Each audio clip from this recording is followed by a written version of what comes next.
Hi, this is Makolas Pokani, the leader and the founder of Church Governance Solutions. I want to speak about pastoral duties beyond the pulpit. I want to speak about pastoral duties beyond the pulpit. And many people have not understood that pastors are working very hard. Many people have undermined the role of pastors because people are seeing pastors ministering on the pulpit, and it looks glamorous, it looks good and exciting, and everybody want to be a pastor for that reason. And people forget that there's more deeper functions of pastors that are actually more demanding, actually much more than the pulpit work. And in fact, the pulpit work is actually not even a percentage of the greater work that pastors are doing.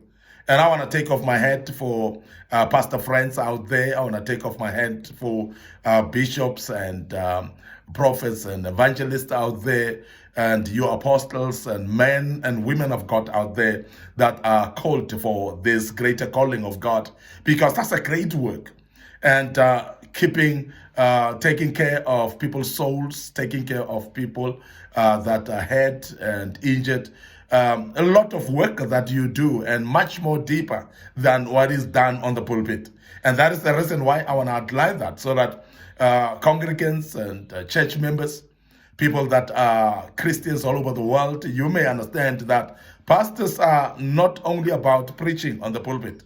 There's much more deeper work that they're doing. And therefore, we need to respect these men and women of God that have actually sacrificed their own livelihoods and their lives for the sake of the gospel.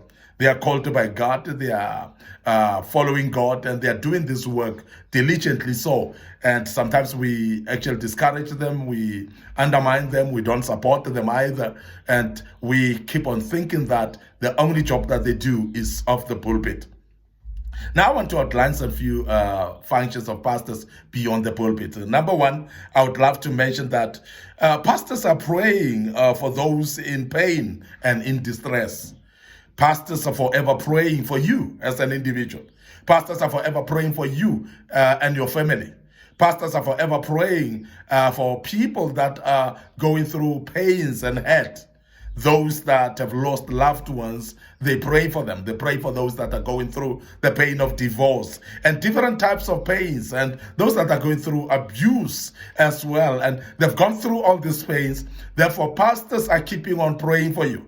And I want to emphasize that because prayer room of a pastor is full of pains, whereby they're praying for their own members. They're praying for people that are Christians and non-Christians. They're praying for people that are even not supporting them, people that are even undermining them. So that's the role of pastors. They are praying for you, even though you undermine them. And I want to emphasize this because it is very important that you may know that they pray for you even when you don't know. But some of the prayers that we're speaking about is they pray for you in your presence. There are times where you call them at any awkward time. You call them midnight. You want them to pray for you. And I'm sure you know that they've been able to do that. They've been able to wake up in the night. They've been able even to drive sometimes in the night to families to go and pray for them. They've gone actually to families that have lost loved ones and go and pray with them. And for people that are hurting and in distress, they've gone out to go and pray. And we know that they are offering these prayers for free. And they are doing that because of the diligence of the work of God that they are doing. Now, I want to urge you as a member or as a congregant to understand that your pastor is working or doing a greater work more than you think. It's actually more busier than you think. So this is very important that we emphasize that at the moment. Secondly, I'm sure you would know that pastors are giving support to those who lost loved ones, including burying the dead. And this is very key. And there are many people that don't see that as very important. But I want to emphasize that majority of the people of you'll remember a pastor during the death of your loved one. And you may not be going to church now. You may not see the reason of going to church. You may not see the reason of honoring and respecting a pastor. But when you've lost a loved one, that's the time that you remember that you need somebody called a pastor. And this is very important that we speak about this so that people may have the perspective of how important pastors are. And I'm emphasizing this because when you start to understand that, then you'll actually respect them for that regard. They've buried the dead, and it's not an easy task to do so because they're going to funerals. Therefore, they're being called every single time for funeral, at all their time, sacrificing the time that they're supposed to be with their families. And sometimes they stop their own commitments in order to go to that family that has lost a loved one, and they're going to bury their dead. And that's very key, and it's part of pastoral work that they do. Dedication of children to the Lord, and I'm sure you've seen that. And this is very important. And I want people to understand that dedication of children is not just the part of just we praying for them. It's actually deeper than that, because the determination and the declaration that pastors are speaking in the life of those babies actually turn out to happen that way. So in other words, they are able to stop curses by speaking life to this baby, by speaking success and progress to this baby. And that is why babies are not baptized, not being baptized. We basically bless them. And blessing them, therefore, we're speaking progress and life in them. We're speaking success inside their lives. So we're stopping all powers of curses and powers of darkness and all evil spirits that may go along with this child. So we're stopping them. And that is why, as pastors will pray and speak life, will speak progress, will still speak breakthrough for this particular baby. And that is why majority of the people that have been dedicated by the pastor in the beginning, you find that all curses are broken, all the challenges of your life from family relations have been broken down. And all of a sudden, as you grow, you are able to actually be what you're supposed to be in God. And this is very key. And therefore, we are emphasizing the fact that beyond the pulpit, pastors would as well dedicate children to the Lord, and they will bless them to the Lord and speak actually blessings upon them as well. What they're doing, pastors, as well, they're counseling and they're giving hope to those who face hopelessness, and especially they are in hopeless situations as well.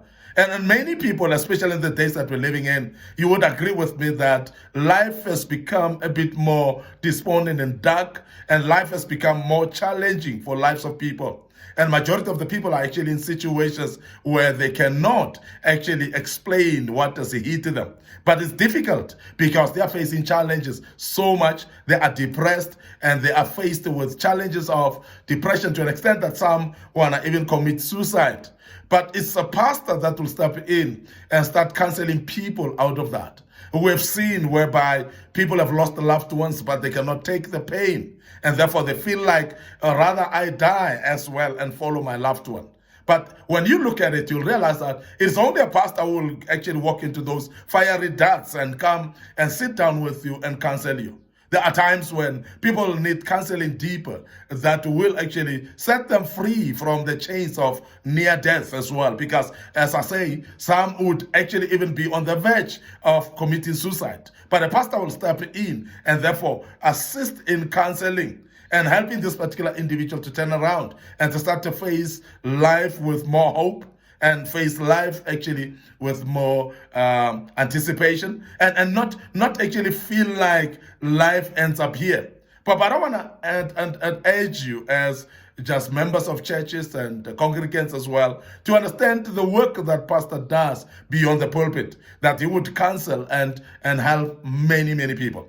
And amongst all these counselings, we speak about painful situations. We speak about loss of a job. For instance, there are people that have lost their jobs. They've lost their economical independency. There are those that have actually gone through divorce, and they are going through the pain of divorce. Those that have lost their loved ones, as I've said earlier, or maybe you've lost a child as well along the process. Those of you who have lost your properties, and maybe things like cars as well, resources that you had. So because of that, then you are walking in pain. You need someone to counsel you and assist you, to encourage you to see hope in your situation. And pastors just come handy in that and help you for that. And we have seen also that they do premarital counseling, not only the painful situations, but premarital counseling. And marriages that have been premaritally counseled, they become stronger because they know what will happen in their marriages in advance. And they're able actually to stand firm and be able to face those challenges knowing that they will be able to conquer. And I want to emphasize that that's one of the functions of pastors beyond the pulpit, whereby they will counsel couples before they marry. And that becomes very important. But also, I'm not only going to emphasize the issue of premarital, but the counseling marriages that are on the verge of divorce, that are about to break, marriages that are rocky, that are having problems. And pastor will step in and he will counsel. And some of the marriages we know, they've been restored because of proper counseling from the pastors. But we still ignore that pastors are having such a big duty upon their shoulders, and we still think that they can only do things that are actually pulpit related. But I want to emphasize that pastors are doing great work, and I want to urge you to respect that and honor them for that reason. They do marital counseling. They are conducting marriages as well, not only counseling, but they are actually marrying people in the sense of they'll conduct a wedding. They'll actually help people to exchange vows. And that's very important. And I'm sure you've seen that majority of you may have not seen a door of a church at all, or a church I've never seen you in it. But when it comes to a marriage, you want a pastor to come and conduct vows for your, and assist you with vows in your marriage, to come and solemnize your marriage. And we've seen this happening several times, as I say, even those people that have never entered the church, but they would love their marriages to be blessed. And I want to emphasize that it is a duty of a pastor, it is a function of a pastor beyond the pulpit, that he will actually, or she will, conduct weddings and make sure that people exchange vows. And because marriage is honored according to God, and a pastor will be the one who is actually making sure that people get married. That's very important. So therefore we emphasize that.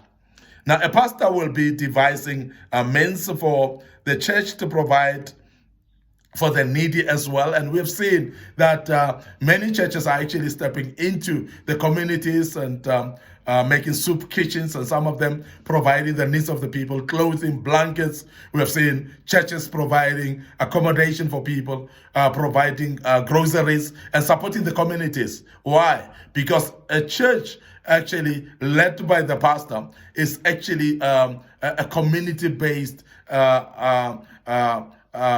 place whereby it helps the people. It's actually a support base for the communities. And therefore the pastor will drive projects like that to make sure that the people in the community, they are actually supplied with their needs, and churches are doing that through the pastor. And that's very important that we emphasize that. And also you realize that to protect and to embrace the most vulnerable, pastors will do that. The members in the congregation, they'll actually support them. They'll make sure that they encourage them. Those that have lost the self-image, they'll encourage them as well to do so, to become better. So I want to emphasize that this is a function as well of a pastor beyond the pulpit, and we cannot undermine that. Many of people have gained their self-image and they are having confidence now again because a pastor has encouraged them, has supported them in what they are doing as well. But finally, I want to also just mention that they sacrifice their own time and the resources generally for others. And I'm sure you would have seen that pastors will drive with their own petrol, of course, to your wedding, drive with their own petrol, of course, to the funeral of your loved one. They will not demand any payment of you while they've conducted everything for you. And that's how key these people are. And I want to emphasize, and I want to say kudos to every single man and woman of God who's listening to us today. I want to end up here. Your host, Michael Spokane. Please subscribe to our YouTube channel as well and follow these teachings. You will be helped. And also follow us on our social media platforms, like our Facebook page, and make sure that you learn out of them. May the good Lord bless you, and allow me to say cheers for now.